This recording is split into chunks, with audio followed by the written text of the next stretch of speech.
We gotta make something happen, man. We gotta do something. We gotta do something. Now, I'm gonna leave this conversation like this. Can Ben Simmons one day revitalize his career? Yes. I even think he can one day be an all-star if he gets his confidence together. But me as a coach, if you're on my team, and I know that you can't shoot, and I know that you're not shooting the basketball from the perimeter, and I got you with this athletic ability, I'm telling you to drive that rock to the basket. And that's why I know Doc was slipping. Doc was not telling Ben to drive that rock to the basket. Hey, bro, we're going to set a screen. We can call the play. Hey, here's the thing. My brother made this great point last night. You know, some people try to say, you know, maybe Ben was doing his own thing. Doc can call the plays, man. Draw up the play for Ben. Rise, I hope you're here to hear this. I hope you come and pull up on this. Y'all tag Rise. Tell him to come through. Draw a play up for Ben Simmons. You know, hey, man, we got an ISO, corner block, post up, Ben. Hey, cut, screen, motion, flat, baseline, cut past the Ben. Anything. But no. You played the style of basketball that got you defeated. In the game where I'm watching Trae Young go 3 of 20 from the field, y'all lose by like 7. No excuse for that. I got another bone to pick on Facebook Live. I'm going to pull up on y'all LeBron haters, man. What's up with can I ask you a question? What's up with the LeBron hate? Dude is not even playing basketball right now. He's chilling, man. I don't know what it is with the people out there.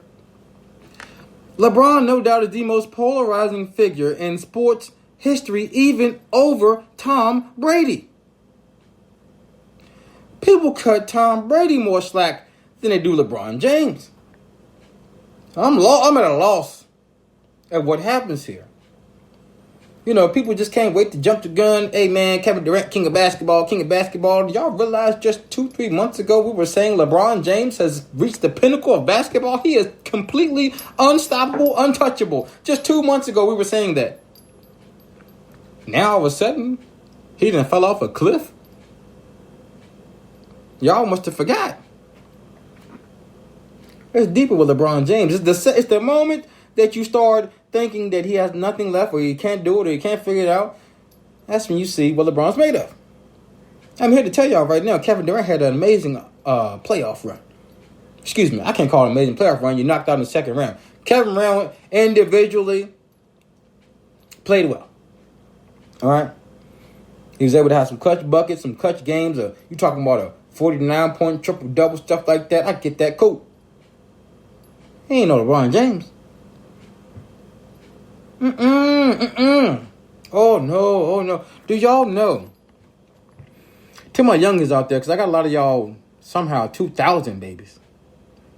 And I don't know if y'all were just a little too young. You know, you was. LeBron about 3 years old when you came in the league, so you don't get it. To my older sports fans who watch LeBron play with nothing, play against those Detroit teams, play against those Chicago teams, we watched him, really earn his way. And we watched him really win and earn championships. For Kevin Durant, we can't say the same thing. Kevin Durant, for all of y'all talking about LeBron, Kevin Durant has played on the most souped-up teams his entire career. Kevin Durant has always needed so much help and has never solely been the guy by himself. I love KD. I'm telling y'all, he's a good player. I get it. But I'm telling y'all got to bring this on back when y'all talking about that king stuff. Kevin Durant had Westbrook, Steph Curry, Klay Thompson, James Harden, Kyrie Irving, to name a few. What are we talking about here? And for a footnote for y'all, Kevin Durant ain't won no championship without Steph Curry. I repeat, Kevin Durant has not won any championship without Steph Curry. Shout out to Steph Curry. I'm just saying. You gotta give some time, man. What get me is, y'all are calling him the king right now, and I'm like, dang, bro, did not even pass LeBron with rings. He's not even, what does he got, 2 to LeBron's 4? Am I correct? I don't get it, man. Rodney Clark says Harden twice. Oh, that's right. Good job, Rodney. Kevin Durant had Harden twice. Gunshot.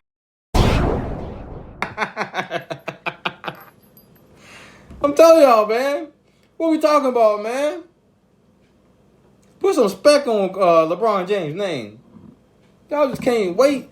I swear, y'all can't wait. Y'all can't wait. Oh, my God. It ain't that easy, is it, Durant? Ain't that easy, is it? Ain't that easy, is it, bro? You thought it was. The only thing I fear is Durant may ruin basketball next year. He literally may have a big 5 next year. The fact that he lost in the second round with his plan blowing up in his face, y'all really might see Kevin Durant out there with a big 5. I mean, I'm talking about James Harden, Kyrie. He might try to find a way to get Giannis over there. But hey, Giannis, I heard you. You know what I'm saying? You know, you ready to get out of Milwaukee, bro. I always liked how you played. I always was a fan of yours. Oh, man. Golly. I digress. To my sports people out there, man, I appreciate y'all being here. To my football people, it's cooking up. It's cooking up. You know, if you have any hot takes that you ever want to give to me or to this show, remember the number is 434-288-4941. Or you can put up in the comment section like you are right now. And Rodney says that Kevin Durant is going to get Ben Simmons.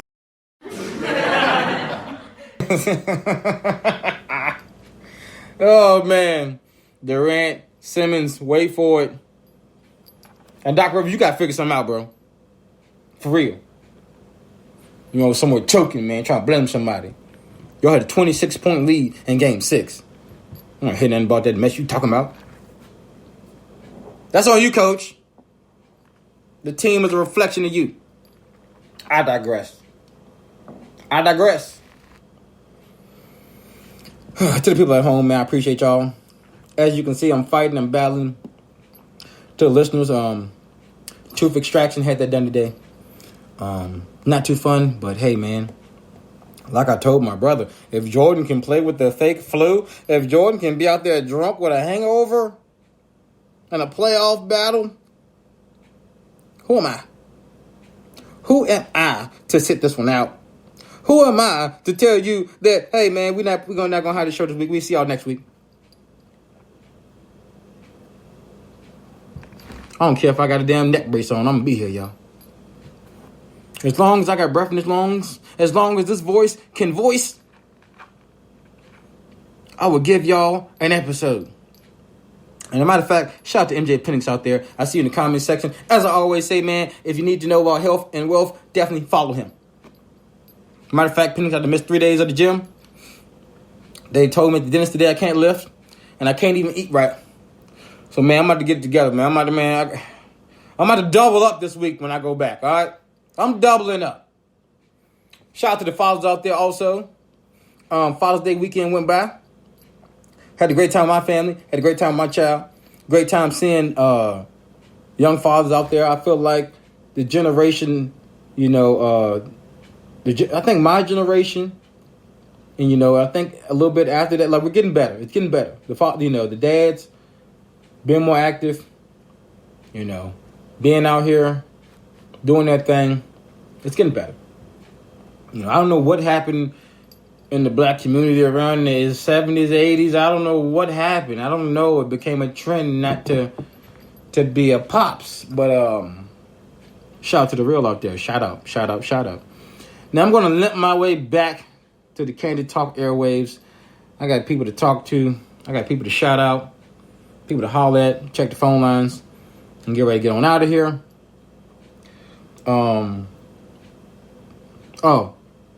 Penix says, yes, sir. Can't wait for football.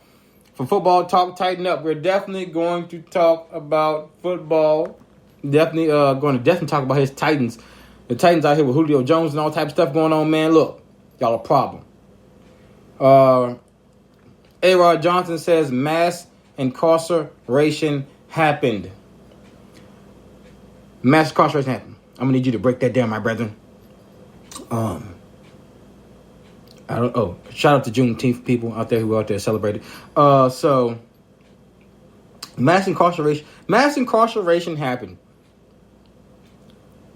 We're gonna let him type out the answer for that. Because mass incarceration going on all the time. I need some more detail with that. I need some context with that statement. You know what I'm saying? I'm gonna let him type a little bit with that. But definitely, y'all, if y'all want to follow, if y'all want to be a part of the show, feel free. Inbox me, I'll let you on. Or just call in. Like I always say, man, working to be better each show, working to do better. The show will be on YouTube soon. Please pull up on me there too. And yeah, man, I'm going to fight through this, through the pain, through all the discomfort, and make it happen. I will see y'all on Candid Talk. Hit the link. Come on, pull up on me. You already know. Hold on, we got something. Okay. Aaron Everett Johnson answered my question. Okay, because I was speaking on fathers and what happened in the 70s and 80s, and he broke in 80s and 90s, all that. He broke it down to me. He's saying mass incarceration is what happened. That's what happened to the fathers that should have been around in the 80s and 90s. That's a footnote. That's a fact right there. Y'all know how the 80s and 90s went. The crack wave happened. The government dropped that crack on y'all in the hoods and traps. They privatized y'all, and they dropped drugs on y'all, and they dropped drug laws on y'all, and they locked you up. Pretty much how that went. So that's very true. Mass incarceration across the board back then was going on, man. And now, through different laws, through different reforms, like I said last week, shout out to McMill, shout out to Governor Northam, man. That probation reform bill that they passed by is gonna get some good people out from behind bars. Some people that's serving these sentences, man, it's amazing how they do you once you get there in that hole, man. They got you. Delays on your court dates, pushback, no communication, nothing. You just there, man. Next thing you know, 5-6 years pass by and you still in jail. So I really feel like, to the right type of people, of course, some criminals, some people deserve to be in jail, you know what I mean? I'm not trying to get no pedophiles, no shortened sentence or nothing like that, You out here wilding like that, and I feel like you deserve all of your sentence and some. But, there's some nonviolent, criminals in there who are just going through the worst. So shout out to the people out there that's fighting for that. And shout out to people at home. And I'm going to get out of here. Now, I'm going to talk about something on next week's episode.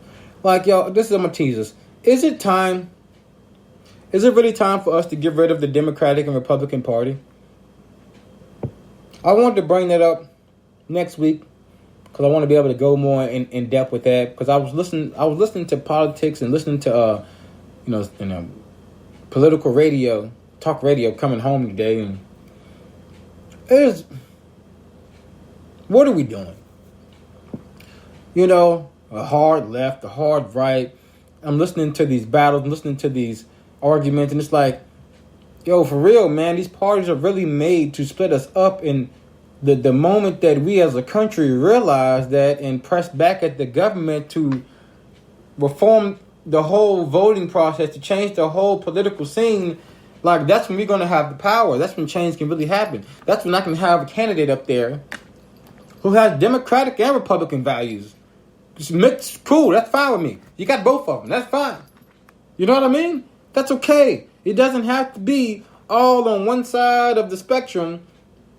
I mean, it feels feels old. It feels outdated. And it's clearly a divisive tactic to keep America divided, man. We got to realize that, bro. Come on, think about it. We got a Republican Party, a Democratic Party, and then that independent party in which they make sure they blackball every year, every time there's voting going on. So I'm going to talk about that. I'm going to hold that back for next week. I'll hold it back. We got more guests coming soon, man. We're going to have some fun, man. Shout out to my people.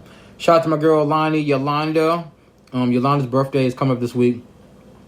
Shout out Lonnie Rose on Facebook. Go follow. And yeah, man, I'll see y'all on the show. I'm just going to go say bye to my people. Facebook Live, I'll holler. It's been real. We fighting through. Get with your boy.